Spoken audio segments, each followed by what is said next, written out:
GST payable versus GST credit, ये दो तरह के केसेस हैं।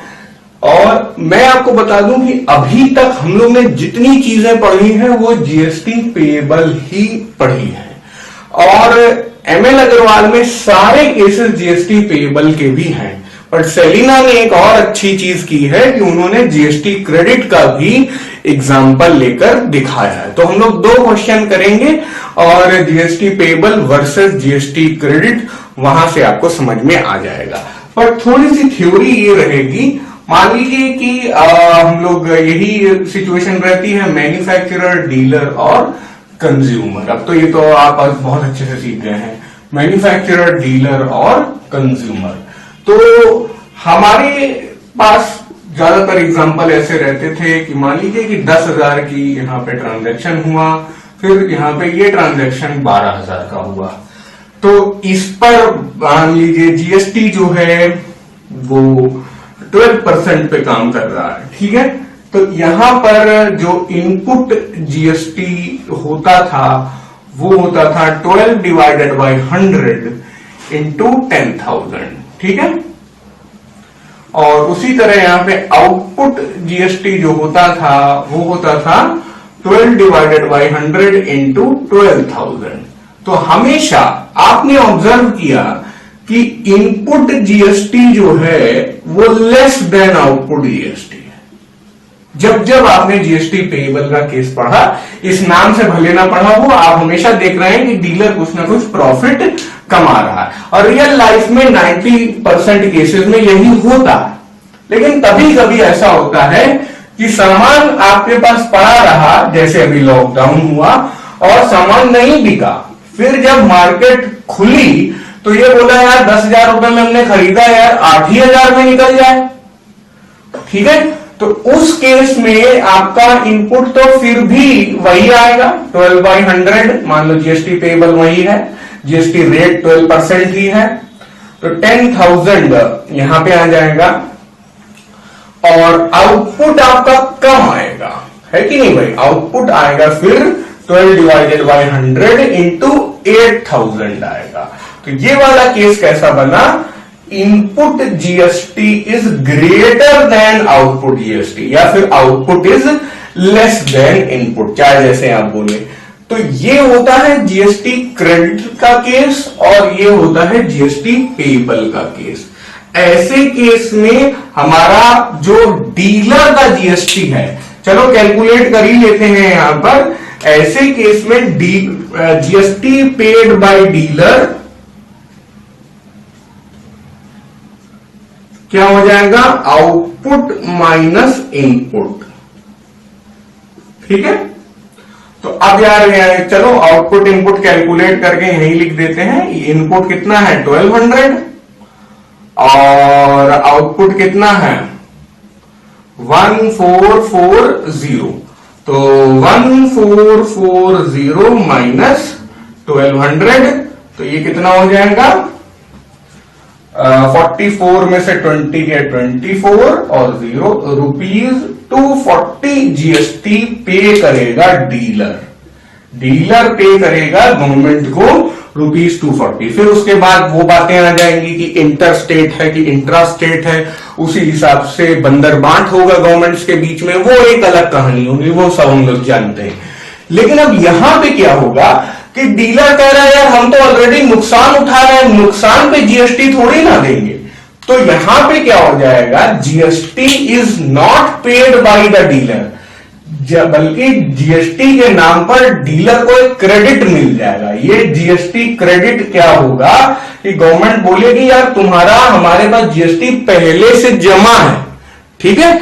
तो यहां पर अगर आप आउटपुट माइनस इनपुट करेंगे, चलो आउटपुट माइनस इनपुट ही कर लो, तब क्या हो जाएगा, आप देख सकते हो कि इनपुट आने वाला है दोबारा से 1440, लेकिन आउटपुट चलो कैलकुलेट कर लेते हैं और ये हो जाएगा ₹960। तो आप अगर यही फॉर्मूला लगाते हो तो 960 में से आपको 1440 इनपुट नहीं है, आई गेस इनपुट है 1200, ठीक है। यहाँ पे इनपुट है 1200, ठीक है, तो आपको ये कितना हो जाएगा, -240। ठीक है, तो कॉमर्स में यार कोई नेगेटिव वर्ड लिखना हम लोग नहीं, सही नहीं मानते हैं, तो इससे अच्छा हम लोग क्या कर लेते हैं, इनपुट माइनस आउटपुट कर देते हैं। ठीक है, मतलब माइनस में रुपीज आए, ये थोड़ा शोभा नहीं देता है, तो हम लोग 1200 माइनस 960 बोल देते हैं, और ये आ जाता है ₹240। क्या हो गया, हमारा जीएसटी क्रेडिट हो गया। ठीक है, तो यहां पे भी 240 ही आ गया, तो इधर पे 240 रुपीज गवर्नमेंट ले लेगी अपने डीलर से, और इधर पे डीलर्स को गवर्नमेंट बोलेगी कि तुम्हारा 240 जीएसटी क्रेडिट के रूप में हमारे पास जमा है, मतलब उधार है। अब जब तुम अगला ट्रांजैक्शन करोगे तो ये 240 हम लोग वहां पर एडजस्ट कर लेंगे। तो बस यही है जीएसटी क्रेडिट का अंतर जीएसटी पेएबल से। तो अब 2 एग्जांपल कर लेंगे और समझ में आएगा आपको। Mister Khesari Lal is a chips manufacturer. He bought potatoes and other ingredients worth ₹1,20,000 in Bihar and sold the chips packet worth ₹225,000 in Bihar itself। तो सारा जो ट्रांजैक्शन है वो इंट्रास्टेट हो रहा है। पहले बात तो आप बताइए कि खेसारी लाल को कितने लोग जानते हैं, और जो लोग खेसारी लाल के फैंस हैं वो नीचे कमेंट बॉक्स पर कमेंट करें और बताइए कि खेसारी लाल किस लिए फेमस है। ठीक है, तो अब देखिए 1,20,000 का खरीदा गया माल और 2,25,000 का बेचा गया, लेकिन बीच में उसमें वैल्यू भी ऐड की गई है ना। वो पहले आलू था लेकिन बाद में वो चिप्स का पैकेट बन गया, तो यही वैल्यू एडिशन है, इसी का प्रॉफिट उठाया जा रहा है। लेकिन गवर्नमेंट भी बहुत चालाक है कि आलू सस्ता मिलता है, आलू आप किसान से खरीदेंगे तो वहां थोड़ा बहुत कम जीएसटी आप दीजिए, 12% दीजिए, लेकिन फिनिश्ड प्रोडक्ट्स जो है वो चिप्स का पैकेट है वो तो शॉपिंग मॉल में खरीदा जाएगा, वहां बड़े आदमी जाएंगे, तो हम तुमसे ज्यादा जीएसटी उठाएंगे, 18% जीएसटी उठाएंगे यहां पर। तो फाइंड द जीएसटी पेड और GST credit for this transaction by mister Khesari Lal. ठीक है, तो बस सिर्फ खेसारी लाल ही है यहाँ पे बीच में, और कहां से खरीद रहे हैं, कौन है, ये सब यहां पर इनफैक्ट इन्होंने ये भी नहीं मेंशन किया। तो यहां पे इन 2 पार्टीज का कोई मतलब नहीं है, सिर्फ इनके ही रेफरेंस है, यानी कि ये किस पोजीशन पे है, ये डीलर पोजीशन पे है। इन्होंने पहला ट्रांजैक्शन किया ₹1,20,000 का, मतलब इतने में माल लेकर आए, और फिर उसके बाद ₹2,25,000 में इन्होंने माल निकाल लिया। यहाँ पे आलू था और यहाँ पे चिप्स थे, यहाँ पे स्थिति क्या थी, पोटैटोज थी और यहाँ पे चिप्स थे। तो वैल्यू ऐड की है मिस्टर लाल ने, बहुत पैसा खर्च किया होगा, मशीनरी लगाई होगी, लेबर लगाए होंगे, जिससे कि पोटैटोज चिप्स के पैकेट में कन्वर्ट हो गए, पैक होकर बिकने लगे। खैर, हमारा काम यहां पर है कि हम लोग इनपुट जीएसटी निकालें। ठीक है, और इनपुट जीएसटी कैसे निकालेंगे, यहां पर रॉ मटेरियल पे 12% दिया हुआ है, 12 डिवाइडेड बाई 100, डील कितनी हुई, 120,000, ये गया, ये गया, 12 144, 20 और, यानी कि ₹14,400 इनपुट जीएसटी आया। जाहिर है कि आउटपुट जीएसटी हमारा थोड़ा सा ज्यादा ही आएगा, काफी ज्यादा आएगा, क्योंकि 12 भी बढ़कर कितना हुआ जा रहा है, 18% हुआ जा रहा है। और उसके बाद जो ये है 225,000, यहां पर क्या हो रहा है, ये आप 2 0 यहां पे काटे दे रहे हैं। ठीक है, तो अब 18 into 2250, 18 5 90, कैरी 9, 18 2 36, 9 45, कैरी 4, 18 2 36, कैरी 4 40, तो 4050, एक 0 यहां से बचा हुआ है, तो यहां पे आ गया। तो ठीक है, तो इनपुट जीएसटी आया 14,400 और आउटपुट जीएसटी आया 40,000, 500, तो यानी कि मिस्टर लाल ने इनपुट जीएसटी यहां पे बहुत कम सबमिट किया होगा, लेकिन आउटपुट जीएसटी कस्टमर से बहुत ज्यादा उठा लिया है, तो इसलिए जो डिफरेंस है वो गवर्नमेंट को ये पे कर देंगे। ठीक है, तो जीएसटी पेएबल होगा क्योंकि output GST is greater then input GST, तो यहां पे ये केस जीएसटी क्रेडिट करना होगा, जीएसटी पेएबल का होगा या जीएसटी पेड का होगा। तो यहां पे देख सकते हैं कि मैंने यहां का 12% यूज किया है, लेकिन यहां पर मैंने 18% यूज किया है। तो जीएसटी पेएबल, और जैसे ही आप जीएसटी पेएबल लिखेंगे यहां पे रीजन भी आप देंगे कि input GST is less than output GST या output GST is greater than, जैसा भी आप लिखना चाहें, is less than output GST. पहले इनपुट आता है इसलिए मैं तो पहले इनपुट लिख रहा हूं। ठीक है, अच्छा, अब और सब कोई चाहता है कि आउटपुट ज्यादा हो, आउटपुट अगर ज्यादा होगा तो मिस्टर लाल प्रॉफिट में रहेंगे और उनको जीएसटी भी खुशी खुशी देने में कोई कष्ट नहीं होगा। ठीक है, तो यहां पे हो जाएगा output GST minus input GST. अच्छा, ये सब हटाओ,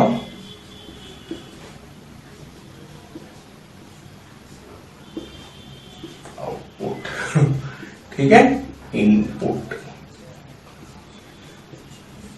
तो 40,500 माइनस 14,400 माइनस कर लो 26,100 आ जाएगा। ठीक है, तो ये हमारा हो गया जीएसटी पेएबल का केस, और इस तरह की चीजें तो हम लोग बहुत बार कर चुके हैं, कोई दिक्कत नहीं। अब हम लोग शुरू करते हैं जीएसटी क्रेडिट या जीएसटी पेएबल, यही कर रहे थे। तो इसमें जीएसटी पेएबल वाला हम लोग कर चुके हैं, तो जाहिर है आप गेस कर सकते हैं कि अब क्या आने वाला है। अब carpenter purchases wood worth ₹90,000 from the market within the state, मतलब इंट्रा स्टेट है। He sells furniture in the neighbourhood for ₹72,000.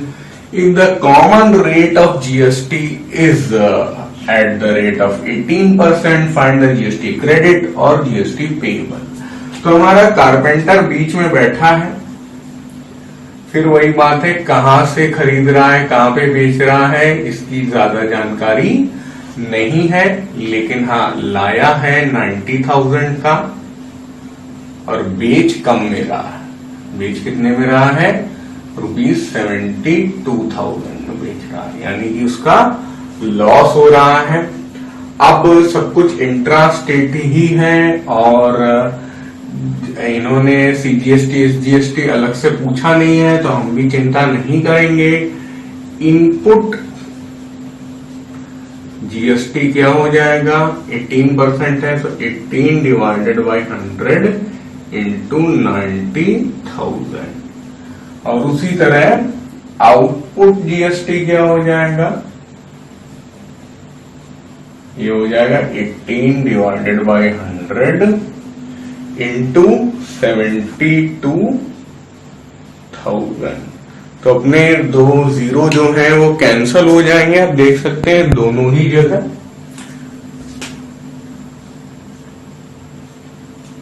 और 18 9 का होता है 162, तो 162 और फिर उसके बाद 2 जीरो, तो ₹16,200। और 18 इंटू 72 हो जाएगा कितना? 129। ये 2 जीरो कैंसल हो गए और ₹129,600। ठीक है, तो इनपुट जीएसटी ज्यादा है और आउटपुट जीएसटी कम है, तो इसलिए ये केस हो जाएगा जीएसटी क्रेडिट वाला। तो हम लोग सीधे लिख देंगे therefore GST credit is equal to जो भी आएगा, लेकिन रीजन यहां पे देंगे क्या? Output GST is less than input GST, या input GST is greater than output GST, ऐसे भी लिख सकते थे आप। और जीएसटी क्रेडिट क्या हो जाएगा, input GST minus output GST. ठीक है, क्रेडिट है मतलब उधार है, यानी कि गवर्नमेंट कह रही कि हाँ चलो यार तुम तो पहले ही टैक्स दे चुके हो, अब लॉस वाले पे हम टैक्स तुमसे नहीं लेंगे। यहाँ पे आप देख सकते हो कि लॉस हो रहा है 18,000 का, इसलिए अब जो या तो तुम पहले टैक्स दे चुके हो उसमें ये नेगेटिव में जाएगा इतना, और या फिर आगे जो ट्रांजैक्शन तुम करोगे प्रॉफिट वाले, वहां पे हम तुम्हारा जीएसटी एडजस्ट कर लेंगे। तो ये आ जाएगा ₹3240। तो 3,240 रुपए सरकार के पास इस कारपेंटर के जमा है। अब सरकार जैसे भी आगे एडजस्ट करे, लेकिन हाँ ये वापस उसे देगी नहीं सरकार, बस क्रेडिट में रखेगी, और आगे जो जब भी पेएबल होगा कारपेंटर को तो उसे उस पर एडजस्ट करती रहेगी।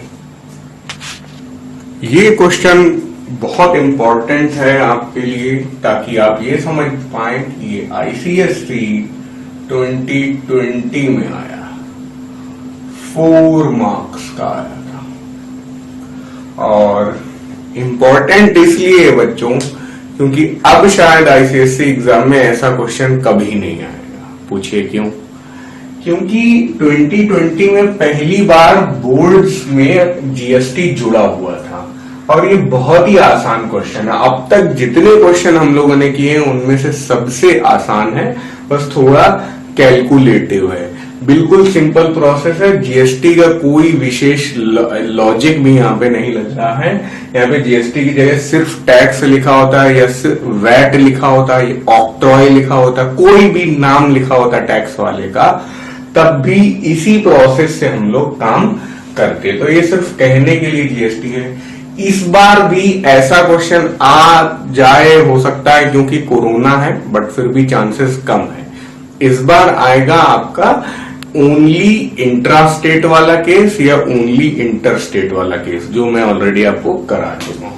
ठीक है, तो यहां पर मिस्टर बेदी ने कुछ सामान खरीदा। वो लोग मार्केट गए और मेडिसिन उन्होंने खरीदी, शूज खरीदे उन्होंने, और एक लैपटॉप बैग खरीदा। 3 आइटम खरीदे। मेडिसिन पे जीएसटी 5%, शूज पे 18% और लैपटॉप बैग पे भी 18%। लेकिन मेडिसिन और शूज पे कोई डिस्काउंट नहीं मिला, और लैपटॉप बैग पे उन्हें 30% डिस्काउंट मिला। तो सबसे पहले हम लोग को GST paid on total GST paid और टोटल बिल पेड ये निकालना है। तो चलो मेडिसिन का काम कर लेते हैं। जीएसटी ऑन मेडिसिन, ये क्या हो जाएगा, 5% है, 5/100 मल्टीप्लाइड बाई 950। तो 1010 कैंसल हो गया, 5 5 25, कैरी 2, 5 9 45 2 47। ठीक है, तो ₹475 हो गया जीएसटी ऑन मेडिसिन। तो चलो इसे यहीं पे लिख देते हैं, थोड़ा सा जगह की प्रॉब्लम है।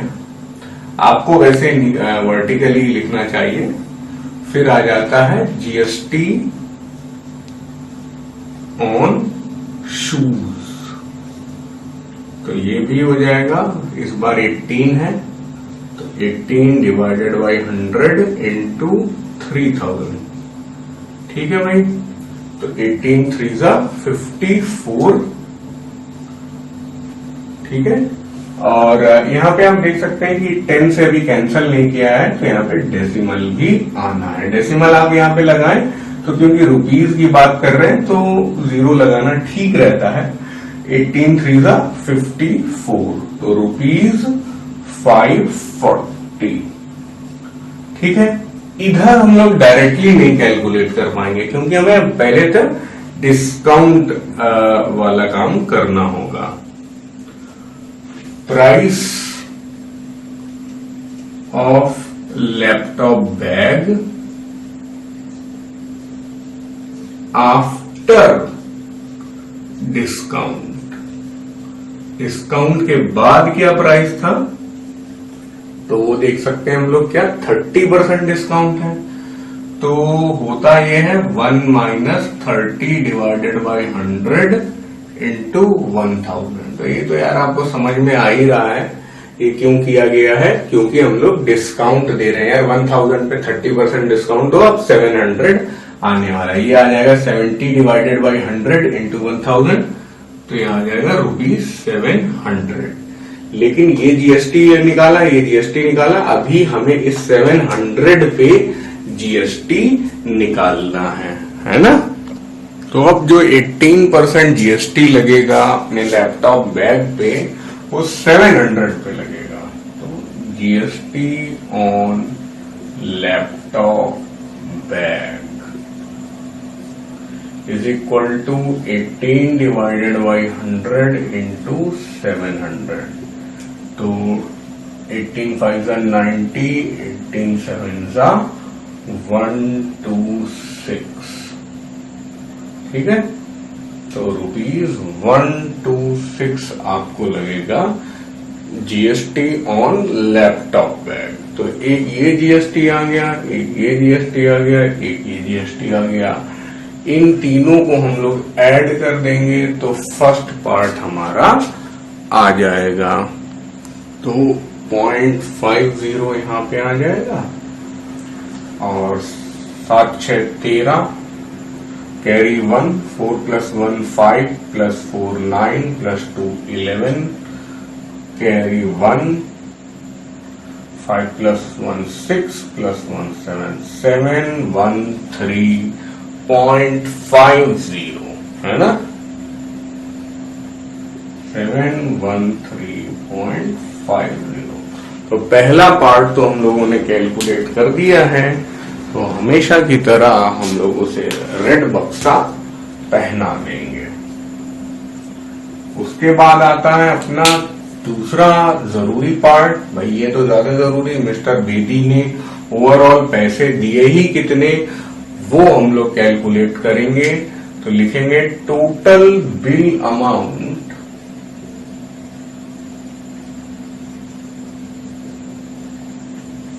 Paid by mister Bedi. वो आप लिख लीजिएगा, इतना भी आप लिखाएं तो कोई मार्क्स नहीं काटेगा।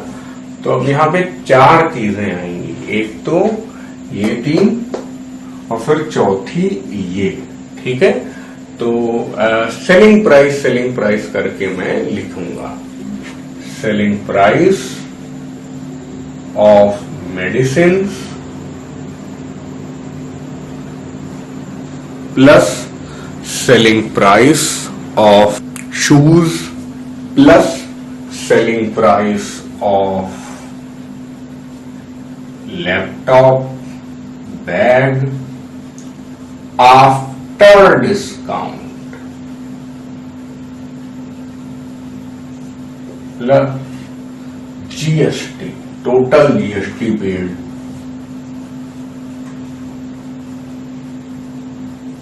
ठीक है, तो 4 हेड्स यहां पे ऐड होंगे, 47.50 प्लस 47.50 तो ऑलरेडी 713 में एडेड है। 4 जो सेलिंग प्राइसेस होंगे वो हम लोग यहां से लेंगे 950। 4 क्या 3 सेलिंग प्राइस है, दूसरा 3000 और तीसरा selling price of laptop bag. यहां पर हम लोग 1000 की गलती नहीं करेंगे, 1000 में 30% डिस्काउंट तो 700 और प्लस हम लोग का जो ये है जीएसटी अमाउंट वो यहां से आ गया। तो सब कुछ यहां पे ऐड करिए तो आ जाएगा। चलो मैं करके ही दिखा देता हूं आपको, जगह की कमी। 950 3000 700 713.50 आ गया, 3 यहाँ पे आ गया, 5 + 1 6 आ गया, 9 7 16 6 22 1 23 और कैरी 2, तो 3 + 2 5, 5363 रुपीज 5363.50। ये हो गया आपका वो अमाउंट जो जीएसटी के रूप में मिस्टर बेदी पे करेंगे। तो इस तरह से हम लोगों ने जो अकेला आईसीएसई 2020 का प्रीवियस ईयर क्वेश्चन जीएसटी में है वो हम लोगों ने खत्म कर लिया है। जीएसटी में काफी कुछ हम लोग कर चुके हैं। जैसे जैसे टाइम प्रोसीड होगा यानी कि 2021 जब आएगा तो उसका भी प्रीवियस क्वेश्चन हम लोग इसी वीडियो में ऐड कर देंगे। तब तक के लिए वीडियो खत्म हो